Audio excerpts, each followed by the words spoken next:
Hello my dear friends. So in today's video we are going to continue our chapter number 2 era of one party dominance।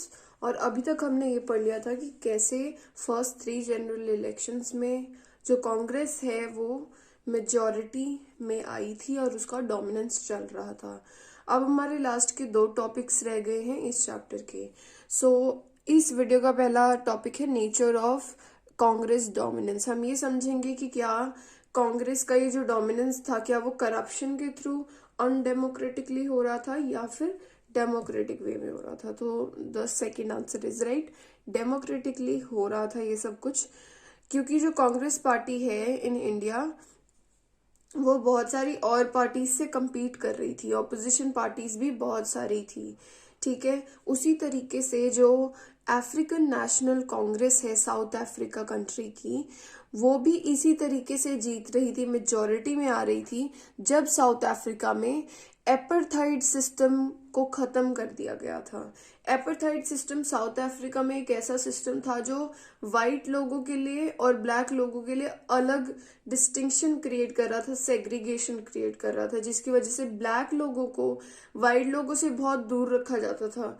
उनके लिए अलग public space बनाए गए थे कि ये तो ब्लैक है, ये हमसे इंफीरियर है, तो उस सिस्टम को बोलते थे एपरथाइड सिस्टम। तो जब वो खत्म हुआ तो उसके बाद जब साउथ अफ्रीका में फर्स्ट टाइम इलेक्शन होते हैं तो हमारी जो अफ्रीकन नेशनल कांग्रेस है वो वहां पे इसी हिसाब की मेजॉरिटी से जीतती है जैसे कांग्रेस पार्टी इंडिया में जीत रही थी।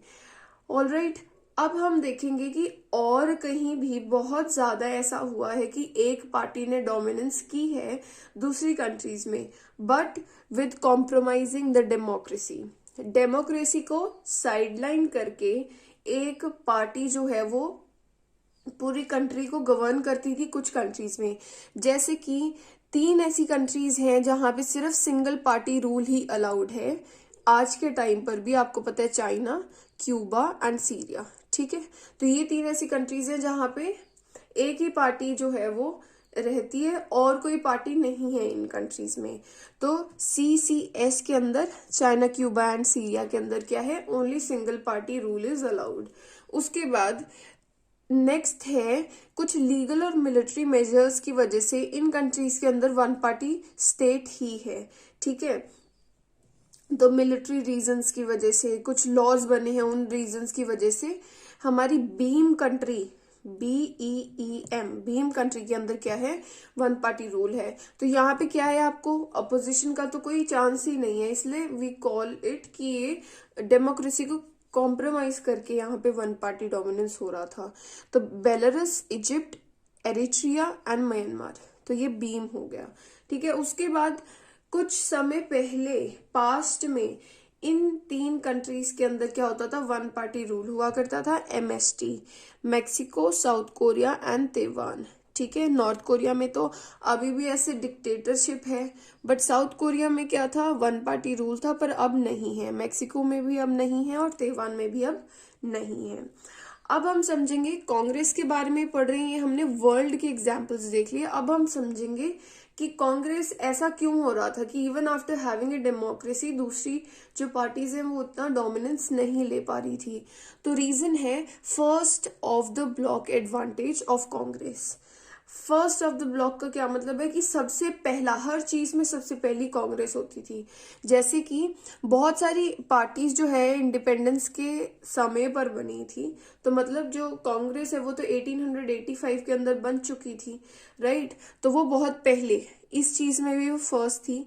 Thinking of a strategy, Congress उस चीज में भी फर्स्ट थी क्योंकि कई कंट्रीज जो है वो अपना ऐसे ऑर्गेनाइजेशन क्रिएट करने में ही लगी हुई थी, जबकि जो कांग्रेस है वो अपना स्ट्रैटेजी बना रही थी कि कहाँ कहाँ कैसे कैसे कैंपेन करने हैं ताकि लोग जो है हमें सपोर्ट करें।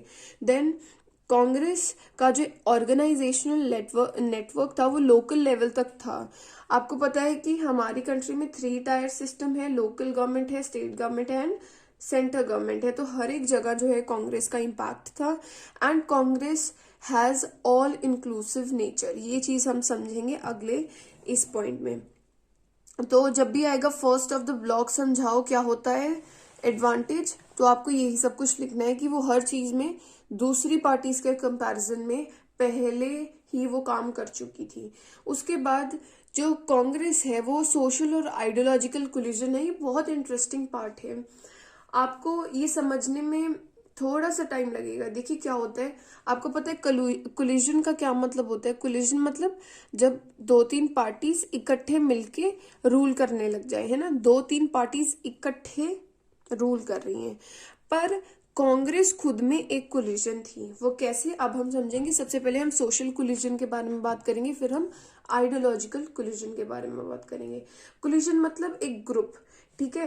तो ऐसा नहीं था कि कांग्रेस किसी और पार्टी के साथ मिलकर रूल कर रही थी, पर कांग्रेस में ही बहुत सारे ग्रुप्स थे, ठीक है। कांग्रेस में बहुत सारे ग्रुप्स थे जो कि अलग अलग आइडियोलॉजी के लोग थे कांग्रेस के अंदर। तो अभी हम वही देखते हैं कि 1885 के अंदर कांग्रेस जो है वो एक प्रेशर ग्रुप की तरह क्रिएट हुई थी, यानी कि एज अ पार्टी नहीं, वो ब्रिटिश सरकार को थोड़ा प्रेशराइज करने के लिए कि कुछ हमारे लिए, कंट्री के लिए कुछ अच्छा किया जाए, इसलिए बनाई गई थी। So that is known as pressure group.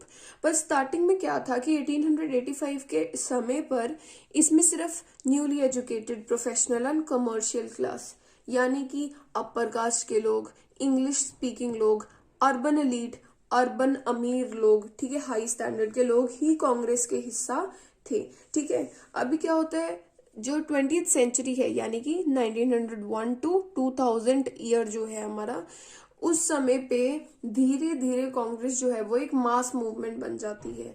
यानी कि जब जैसे सिविल डिसोबीडियंस मूवमेंट होती थी, तो कांग्रेस के सपोर्ट में कौन कौन आ जाते थे? पेजेंट्स आ जाते थे, विलेजेस के लोग आ जाते थे, workers, owners, agriculture based leaders, यानी कि पहले सारे अमीर लोग थे। अब विद टाइम क्या हो रहा था, अब जो आप कह सकते हो जो शायद इंग्लिश ना बोलते हों, लोअर कास्ट हों, या फिर जो रूरल एरिया में रहने वाले लोग हों, तो वो चीज जो है, वो लोग जो है वो कांग्रेस के साथ जुड़ने शुरू हो गए। तो आप देख सकते हो दो तरीके के लोग, ऐसा नहीं है कि सिर्फ लोअर कास्ट है। देखिए मुझे लोअर कास्ट शब्द में ही थोड़ा बहुत अजीब लगता है कि हम एक पर्टिकुलर क्लास को हम लोअर कहते हैं। तो आप देख सकते हो उस शब्द से ही हम क्या कहना चाह रहे हैं, हम उनके ऊपर टैग लगा रहे हैं कि you are lower. Even if हम इसलिए कहते हैं कि लोअर क्लास को हमें ऊपर उठाना चाहिए ये वो, बट हम उनके नाम में ही क्या रख रहे हैं, लोअर, कि हमें पता है कि तुम लोअर हो, ठीक है। तो वो एक जो टैग होता है, वो आई डोंट फील कि किसी को, मतलब इस जो हमारा वो कैब है, इस तरीके से उसे चेंज करना चाहिए हमें। बट अभी चैप्टर पढ़ेंगे हम कि विद टाइम जो लोअर स्ट्राटा के लोग थे वो कांग्रेस में आ गए। तो सोशली क्या हो रहा था, कांग्रेस एक रेनबो की तरह लग रही थी। तो ये एक सोशल कोलिजन बन चुका था, ठीक है। कोई भी कास्ट के लोग, क्लासेस के लोग, रिलीजन के, लैंग्वेज बोलने वाले, कोई भी अलग अलग इंटरेस्ट वाले लोग कांग्रेस के साथ जुड़ रहे थे। तो आप देख सकते हो कांग्रेस इतनी रंग बिरंगी एक रेनबो की तरह दिख रही थी। तो ये हो गया सोशल कोलिजन। तो आप देख सकते हो कि इसे अलग अलग तरीके के लोग सपोर्ट कर रहे हैं। उसके बाद हम देखेंगे आइडियोलॉजिकल कोलिजन, मतलब ये जो लोग थे इनका सोचने का तरीका अलग अलग था। तो जो कांग्रेस था उसने अलग अलग तरीके के लोगों को अकोमोडेट किया था, और there was a consensus between all of them कि हमें इंडिपेंडेंस के लिए काम करना है, ठीक है। तो अभी देखो कांग्रेस में रेवोल्यूशनरी लोग भी थे, यानी कि जो एकदम से क्रांति लाना चाहते हैं। पैसिफिस्ट भी थे जो आराम आराम से बातचीत करके बातों को सुलझाना चाहते हैं। कॉन्जर्वेटिव लोग थे जो पुराने ख्यालात वाले लोग थे। रेडिकल लोग थे जो वेस्टर्न एजुकेशन को सपोर्ट करते थे, एक अच्छा नया चेंज लाना चाहते हैं सोसाइटी के अंदर। एक्सट्रीमिस्ट जो कट्टर लोग हैं। मॉडरेट यानी कि वो अपने रिलीजन में या फिर अपनी क्लास में अगर कुछ चेंज आता है and they are ready to accept, ठीक है, कि वो लॉजिकली सही होना चाहिए। राइट और लेफ्ट दोनों तरीके के लोग थे, यानी कि राइट मैंने आपको पोल साइंस में पढ़ाया था कि राइट का मतलब क्या होता है कि वो लोग जो कि कैपिटलिज्म को सपोर्ट करते हैं, लेफ्ट जो नहीं करते हैं, ठीक है, कैपिटलिज्म ओपन मार्केट को नहीं सपोर्ट करते लेफ्ट लोग, राइट लोग जो है वो कैपिटलिज्म को सपोर्ट करते हैं। तो सो यू कैन सी कि आइडियोलॉजिकल कोलिजन बना था, सोशल कोलिजन बना था। So this was the first part की कांग्रेस का कैसा डोमिनेंस का नेचर था। पहले आपने पढ़ा first of the block advantage, फिर आपने पढ़ा कि जो कांग्रेस है वो एक सोशल कोलिजन थी और एक आइडियोलॉजिकल कोलिजन थी। Now we are going to talk about tolerance and management of factions.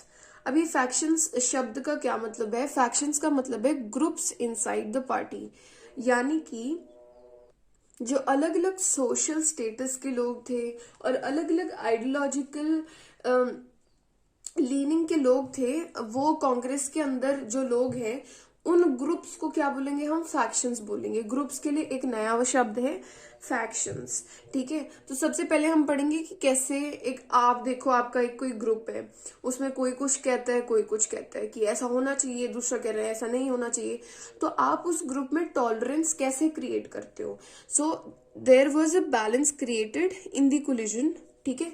तो ये जो कांग्रेस के अंदर ही कोलिजन था, उसे कैसे कैसे अवॉइड किया जाता था, टॉलरेंस को क्रिएट किया जाता था, that was through avoiding the extreme positions, ठीक है। मतलब कि जब बातचीत होती थी तो एक कंसेंसस क्रिएट होता था कि हाँ ऐसा, ये जो एक्सट्रीम हमारी सोच है वो गलत है। जो लोग बहुत कट्टर सोचते थे उन्हें दूसरे लोग समझाते थे तो वो समझ जाते थे, ठीक है। And this is a very good part of anybody's personality, जो अपनी चीज को थोड़ा चेंज करने में हो कि यस आई एम हियर, कि मुझे अपनी आइडियोलॉजी में अगर कोई बहुत अच्छी बात है मैं उसे अडॉप्ट करूंगा या करूंगी, ठीक है। So you should also adopt this कि you should avoid extreme positions.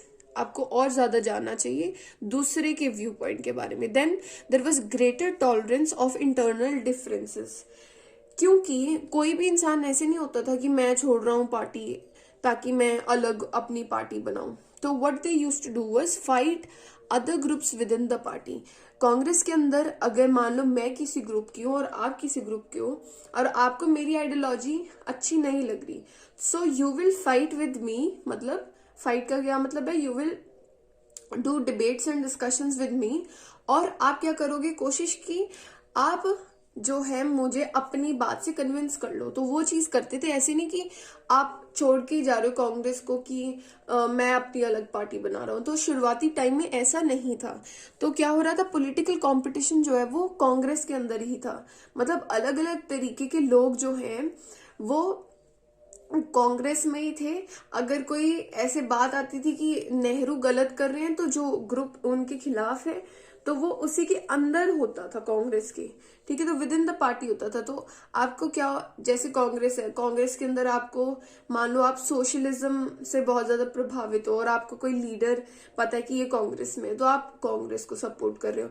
Congress में कोई ऐसे लीडर हैं जो कि बहुत ज्यादा कैपिटलिज्म को सपोर्ट करते हैं, तो कोई और इंसान क्या होएगा? वो भी कांग्रेस को। तो इसकी वजह से इस फैक्शनलिज्म की वजह से कांग्रेस के पास एक बहुत बड़ी स्ट्रेंथ थी, ठीक है। और there was no need to make a new party, क्योंकि सारे लोग एक दूसरे की बात को समझने की कोशिश करते थे। तो कांग्रेस पार्टी एक तरह से रूलिंग पार्टी भी थी और ओपोजिशन पार्टी भी थी। क्यों? क्योंकि opposition within the party ही होती थी, ठीक है। जो बाकी दूसरी पार्टीज होती थी, हम आगे पढ़ेंगे, उनका जो रिप्रेजेंटेशन है वो बहुत ज्यादा कम होता था। जैसे हमने पढ़ा था सीपीआई की कितनी कम सीट्स थी, शायद 16 थी फर्स्ट जनरल इलेक्शन में। अब जो कांग्रेस है that was a grand centrist party, centre के लेवल पे सबसे बड़ी पार्टी। और क्योंकि ये एक सिर्फ पार्टी नहीं थी जिसकी एक ही आइडियोलॉजी हो, इसकी बहुत सारी आइडियोलॉजीज थी, बहुत सारे सोशल कोलिजन के लोग थे। तो इसी की वजह से कांग्रेस को पार्टी ना कह के पहले डिकेड में कांग्रेस सिस्टम कहा गया कि this is like a very big system जहां पे बहुत सारी चीजें हो रही हैं, राइट। अब हम आखिरी टॉपिक पे आ गए हैं जिसका नाम है इमर्जेंस ऑफ ओपोजिशन पार्टीज। यानी कि अब आपने ऐसे पढ़ लिया कि कांग्रेस में ये था वो था, पर ऐसा तो नहीं था कि सिर्फ कांग्रेस ही थी। There were other opposition parties too. जैसे कि आपके पास जो टॉपिक्स आपके 2022 के एग्जाम के लिए कैंसिल हो गए हैं, डिलीट हो गए हैं, वो सारी ये पार्टीज के बारे में पढ़ना था आपको। पर आप अभी सिर्फ इनका नाम याद रखें कि जैसे कम्युनिस्ट पार्टी केरला के अंदर बहुत ज्यादा हाई मेजॉरिटी से जीतती है, राइट, और फर्स्ट जनरल इलेक्शन के अंदर, और सेंट्रल लेवल पे कम्युनिस्ट पार्टी ऑफ इंडिया जो है सेकंड नंबर पे होती है। सोशलिस्ट पार्टी थी, स्वतंत्रता पार्टी, ठीक है, उसके बाद भारतीय जनसंघ जो है, ये सारे खड़े थे इलेक्शंस में। अभी देखिए इसका जो इनमें से कई ऐसी कंट्रीज पार्टीज थी जो कि 1952 से पहले बन गई थी, और इनका 50s में इतना ज्यादा बड़ा रोल नहीं था, यानी कि 1950s के अंदर पहले जनरल इलेक्शन और दूसरे के अंदर, बट 60s और 70s के अंदर इनका रोल जो है वो बहुत ज्यादा इंपॉर्टेंट हो गया था, ठीक है। उसके बाद इनका कम रोल था उस समय पर जब फर्स्ट जनरल इलेक्शन हुआ था, पर बहुत इंपॉर्टेंट रोल था। क्यों? क्योंकि they were providing democratic character to the elections of India, ठीक है। ऐसा नहीं था कि कांग्रेस ही कांग्रेस, ठीक है, ऐसा नहीं था। They were providing sustained criticism of Indian National Congress, यानी कि जो कांग्रेस है वो रूलिंग पार्टी है, अगर वो कुछ गलत करती है, so there will be people who will be stopping the Indian National Congress turning undemocratic. ऐसा नहीं होगा कि कांग्रेस ही कांग्रेस है तो कांग्रेस कुछ भी कर सकती है, because these parties were present in India. इसकी वजह से there was a system of checks and balances, यानी कि ये ऑपोजिशन पार्टीज कांग्रेस पे चेक रखती थी कि इसकी ये पॉलिसी जो है वो कैसी थी, वो कामयाब हुई नहीं हुई, इन्होंने क्या काम किया क्या नहीं किया। उसके बाद there was a political alternative. अगर आपको कांग्रेस में से कुछ भी पसंद नहीं आ रहा तो यू कैन सी कि आपको और किसकी आइडियोलॉजी बेटर लगती है और किसके कैंडिडेट्स बेटर लगते हैं। So there was a option for you कि आप किस में से सिलेक्ट कर सकते हो। अब उस समय पे क्या था, ऑपोजिशन पार्टीज के बारे में ही पढ़ रहे हैं इस वाले टॉपिक में हम। आखिरी पॉइंट है रिस्पेक्ट का, कि क्या होता था जो कांग्रेस है और आपकी ऑपोजिशन है, इन दोनों में क्या होता था, there was a feeling of respect for each other, ठीक है। जैसे कि ऑपोजिशन जो लीडर्स हैं, B.R. अम्बेडकर, श्यामा प्रसाद मुखर्जी, ये जो है बहुत ज्यादा रिस्पेक्टेड लोग थे, जिन्हें बहुत ज्यादा इंडियन नेशनल कांग्रेस के मेंबर्स भी सपोर्ट करते थे और रिस्पेक्ट करते थे। जैसे नेहरू जी जो हैं वो सोशलिस्ट पार्टी से बहुत ज्यादा प्रभावित थे और वो जयप्रकाश नारायण जी को इनवाइट करते थे to talk about different things, ठीक है। तो JP नारायण जी के बारे में आप आने वाले चैप्टर में भी पढ़ोगे, जो कि डेमोक्रेटिक रिसर्जेंस, राइट। अब आप देख सकते हो कि आज के समय में वो रिस्पेक्ट जो है वो नहीं है, क्योंकि आज के समय पे पॉलिटिकल कंपटीशन बहुत ज्यादा इंटेंस हो चुका है, और जो आपको पता ही है कि कैसे नेता एक दूसरे को क्रिटिसाइज करते रहते हैं। तो उस समय पे क्या था, there was a very belief, सारी ऑपोजिशन पार्टीज को भी पता था कि इस समय अगर जीतेगी तो कौन जीतेगी, Congress. They already knew, there was a satisfaction within the opposition too कि कुछ गलत नहीं हुआ है। तो यू कैन सी कि how India created such a big history in elections. India proved कि किसी भी एरिया में डेमोक्रेसी को फॉलो किया जा सकता है। We will meet in the next video. I hope you got everything. Bye bye.